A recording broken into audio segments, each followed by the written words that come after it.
नमस्कार शेतकरी बांधवांनो, स्वागत आहे तुमचं किशोर दामेत्र यूट्यूब चॅनलला। हा जो बाग आहे बघा, याला आपण पाणी कसं देतोय, हे जे ड्रिपचं पाणी आहे, 2 लाईनी याला ड्रिपचं पाणी मागच्या 15 दिवसात आपण म्हणजे 1 महिन्यापासून म्हणू शकता। ही 1 महिन्यापासून आपण याला 2-2.5 तास आत्तापर्यंत मागच्या आठवड्यापर्यंत पाणी चालू होतं।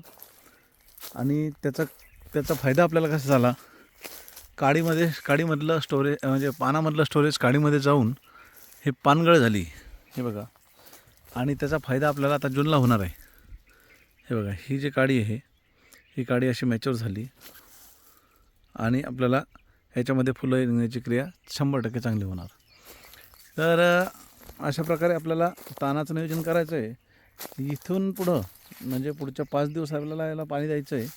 5 दिवसात आपण किती पाणी देणार, 1.5 तासाचे 3 पाणी किंवा 2 पाणी, आणि 3 पाणी 2 पाणी देऊन याला पूर्ण 100% पाणी बंद करणार। कारण विदर्भ किंवा पश्चिम महाराष्ट्र हे दोन्ही भागात महाराष्ट्रामध्ये पाण्याचं म्हणजे पावसाचा अंदाज जो आहे तो आत्ता सांगितलेला आहे। ह्या 20-22 तारखेला कुठे पडेल कुठे नाही पडणार, पण मेच्या 20 नंतर बऱ्यापैकी अवकाळी पाऊस येण्याची शक्यता आहे। त्यामुळे तानासाठी आपल्याला 1 महिना ताण देणं खूप गरजेचं आहे। 1 महिना ताण मध्यम हलक्या जमिनीला आपल्याला द्यावंच लागेल।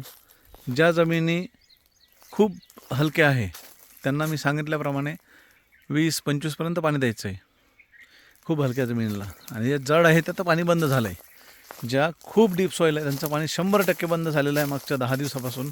ज्यांचं राहिलं असेल त्यांनी बंद करून टाका, बिलकुल पाणी देऊ नका, झाडाला काही होणार नाही।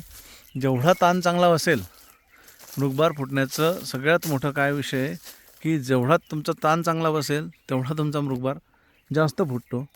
फक्त त्याच्यामध्ये आपल्याला स्टोरेज, फांदीमध्ये जे स्टोरेज असते, हे जे फांदी आहे हे असे पानं असायला पाहिजे। त्याच्यानंतर अशा प्रकारे आपल्याला त्याचे डोळे फुगायला पाहिजे, म्हणजे आतापासून नाही पण अशी काडी राहायला पाहिजे, लवचिक काडी आणि काळीशार हिरवीगार। तर अशा प्रकारच्या फांदीमध्ये 100% आपल्याला फुलधारणा होतेच। तर ज्यांनाही याच्यापेक्षा काही वेगळं विचार असेल, याच्यापेक्षा वेगळी काही कंडिशन असेल, त्यांनी माझ्याशी व्हॉट्सअपला कॉन्टॅक्ट करू शकता। व्हॉट्सअपला फोटो आणि व्हिडिओ टाकू शकता, जेणेकरून त्यांना संपूर्ण त्यातली माहिती पुढे काय करायचं हे सांगितलं जाईल आणि योग्य नियोजन केलं जाईल। धन्यवाद।